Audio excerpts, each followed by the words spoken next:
உனக்கு ஹஸ்பண்ட்னா என்ன? ஹஸ்பண்ட் எதுக்கு வேணும்? என் ஃபியூச்சரை ஷேர் பண்ணிக்க, என்ன நல்லா பார்த்துக்க,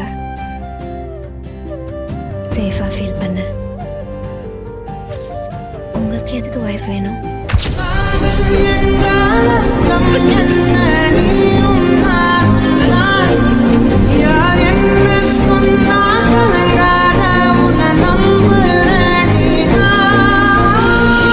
என்னை விட்டு உயிர் போனாலும் உன்னை விட்டு நான் போக மாட்டேன். ஜன்மம் பல அடித்தாலும் உன்னை யாருக்கும் தர மாட்டேன். போகவில்லையே உனதருகே நேரம் போது